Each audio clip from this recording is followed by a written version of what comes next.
Ned Flanders. I think he does a good job here of getting us into our next discussion. Maybe we should just ask him to write a rundown every Yeah, day. he could. I like it. He says, at a time when we're trying to avoid another May slump or collapses, he says, is it wise to give more starts to Chase Petty? No better options? Are there no better options? There are better options, yes. I have a very strong opinion that there's a better option. I don't know if that option is the wise option to make, largely because of options. Service time, I guess, would be the term to use. I've said this how long? I said this when they drafted him, Nick. I'm not trying to get into a huge debate over this. I don't want anyone to think that I know that this is the right move. I just know for a matter of a fact that if it was up to me and the Reds were playing meaningful baseball games that were winner take all and they had some worth to them, Chase Petty's not the guy that I'm bringing up here to throw, and his name instead is Chase Burns. Now, I will openly admit that I don't know if that adds up and looks the right way when it comes to service time and you want to bring a guy up. I don't know, again, what the plan and the vision is for Burns, but I think he's MLB ready. I thought he was MLB ready when he got drafted, at least from a bullpen perspective, and I'm not suggesting for a single second from a development perspective that you just automatically rushed him up here, you throw him in the bullpen just because he can do it. But I believe in his stuff, and I believe in the pitcher that he is more than anybody else that they throw in these rankings. I would even put him, and I know Rhett Lauder. I know for a fact that Rhett Lauder has thrown the ball well at the major league level already. But I think Chase Burns is basically right there with Rhett Lauder personally. I do. That's how high I am on Chase Burns. He has been an absolute stud every step of the way. Not a single moment has gone by in his baseball career where he has not dominated. And I think that he will continue to do that, obviously to a lesser extent at the major league level, Nick. But I also will openly admit I don't think I like the idea of burning him in a year in which I don't really know if I believe in anything other than the offense, which he has nothing to do with, to come up. So, are there better options? I think there are. Does it mean I think I would use those options? I'm saying I probably wouldn't because I don't think the offense is good, if that all adds up and makes sense. I don't know if I'd worry too much about the option with him because we are already past that 3-week or whatever. Window. Yeah, we're past that. I also am much less inclined to really worry about that as much with pitchers than position players, just because you can chase that and guys get hurt, and it's you know what I mean. It really doesn't seem like it's all that beneficial. I would have no issue whatsoever if the Reds decided to call up Chase Burns. I'd be all for it. I also don't know if necessarily it would have lined up because he was scheduled to start the day after Hunter got hurt, and they may not have wanted to kind of mess up his routine with that. That's maybe I'm just throwing that as a possibility. I don't know. But I'm not going to crush them for not calling him up either yet. I'm kind of in the middle on this. I don't have a big strong take, but I would have no problem with that. I'm excited as hell about it. I also wonder, too, if they're worried about... I guess it's kind of stupid, though. The more I think about it, worried you call him up, he dominates, then what do you do? I mean, I would kind of say, well, figure it out. Right. Gets... Sorry. Yeah, I obviously we're past that window of the service time. I think we even got into that argument with Matt McClain back in... what was it, basically 2 years ago when they were debating on whether or not to bring him up. Clearly, that's the other thing, too. People have even debated that you bring him up before that window just so you have a chance to get the compensation pick if he finishes top, but I just think that's a far-fetched stretch. I don't. I guess you have to be on the opening day roster for the comp pick. Yes. So. That ain't going to happen, obviously, with Burns. I don't know. I guess I would be a lot more passionate about this topic if I felt like this offense was worthy of getting excited. I'm just not there, Nick. I have a hard time to do that. I feel it feels like to me that we're sitting here, we're going to debate something that really isn't the issue with this baseball team. And I know that Chase Petty hasn't thrown the ball well, but I'm not going to sit here and act like Chase Petty can't kind of get to a place where he's also serviceable at a major league level. But if you're asking me who the better pitcher is, it's going to be Burns, in my opinion. I would also say to you, like, if Burns comes here and dominates, then yeah, you figure it out. That's not a problem. Sorry. No, Sorry, yeah, the odd man out is. Yeah. Sorry, Nick Martinez. You're just gonna have to collect your paycheck in the bullpen until someone else gets hurt. Correct, and that's more than fine, right? I think that if you're a Reds fan, would you rather sit here and be able to justify paying Nick Martinez the $20 whatever million it is, 21, because he's a starter, or would you rather have him get pushed to the bullpen because you just have younger guys that are better than he is? And you could say, well, maybe we didn't get the full value out of him. All right, who cares? I mean, at the end of the day, we're trying to make the best baseball team there is. Who really cares about whether or not you got the most money out of somebody based off what they've done and what areas they've covered? I do also. I'll just throw this out there. If there was one thing right now that this organization may deserve a little bit of the benefit of the doubt on, it would be when they've called up starting pitchers and how they've handled it, because Andrew Abbott's worked out pretty well. Yeah. Rhett Lauder, obviously, they waited last year. He looked really good when he came up. So, again, that's why I'm not going to be like, call him up. Why are you not calling him up? Because if they have a certain plan and they really believe in it and they want to stick to it, I'm not going to fault him for it. But at the same time, I have no reservations at all about calling him up now.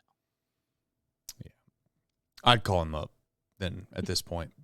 I'd call him up at this point, based off of the fact that I see the 172 days, et cetera, et cetera. And I'm with you, too. Like, let's be very clear about something that I think you had said that I would like to hit on really quickly. I do think for a guy like Chase Burns, the service time thing is probably not even as big of a deal as I would make it out to be, or anyone else would make it out to be, largely because of the way that he goes about his business.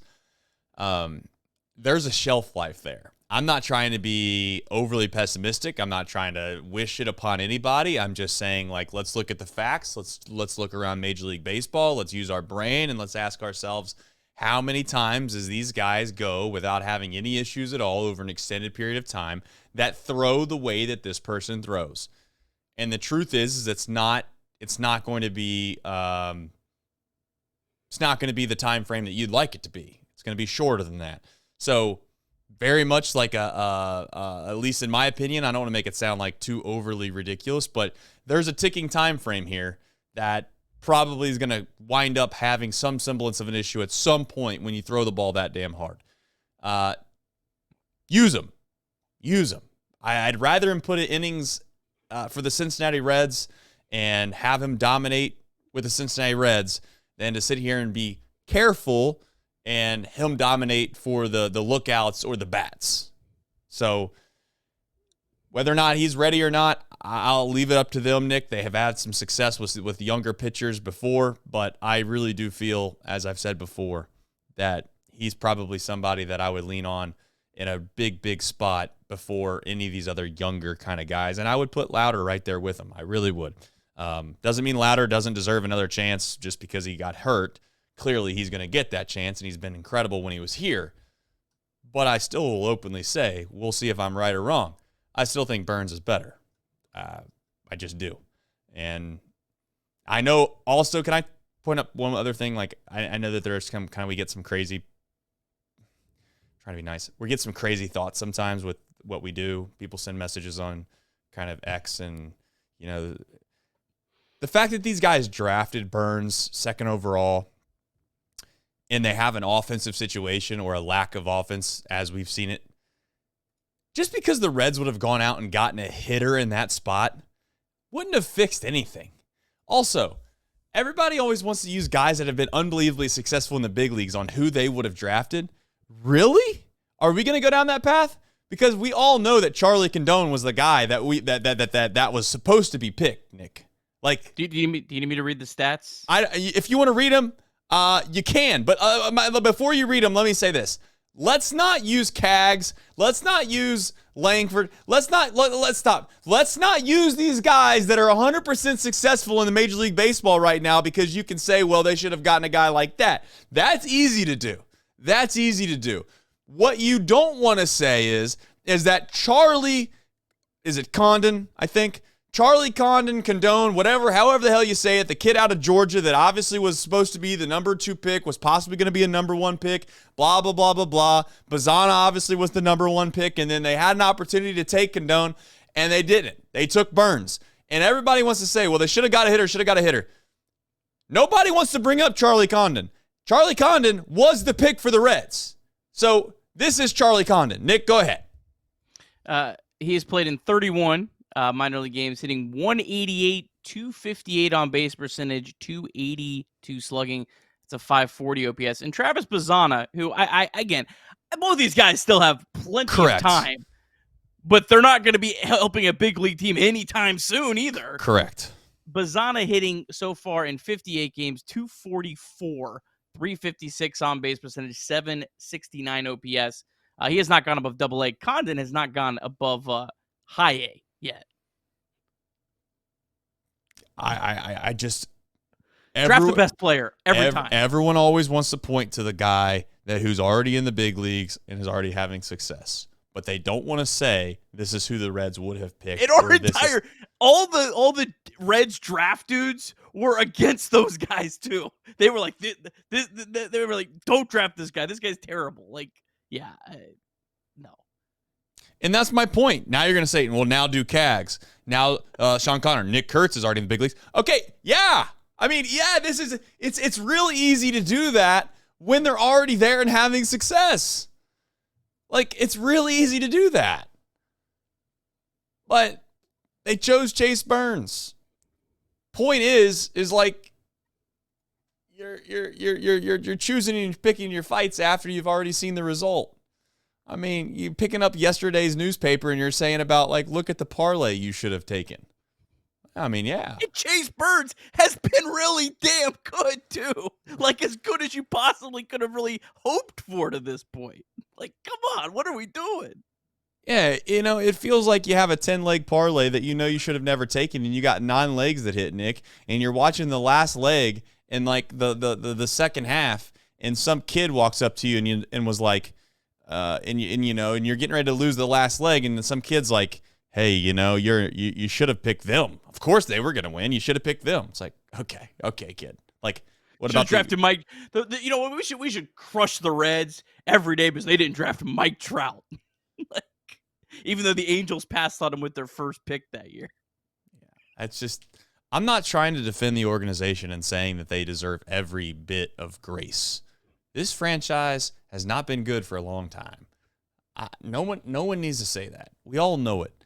I'm just going to openly say that it's hard for me to sit here and try to defend them or go against them because they decided to take Chase Burns.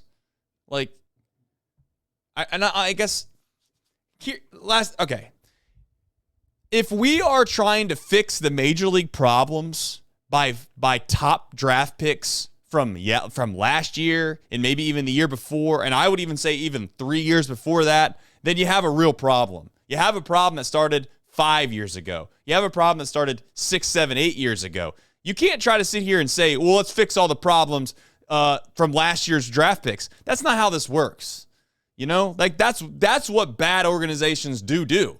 In fact, I would argue that clearly it doesn't happen all that often, but more times than not, NFL franchises who have a very good chance of trying to be much better at picking guys because they have a much better draft system, in my opinion, in regards to the success rate on top level draft picks. But my point is that most bad organizations draft a quarterback and they throw him to the wolves, and then all of a sudden they're terrible and they go right back into this whole rinse and repeat cycle.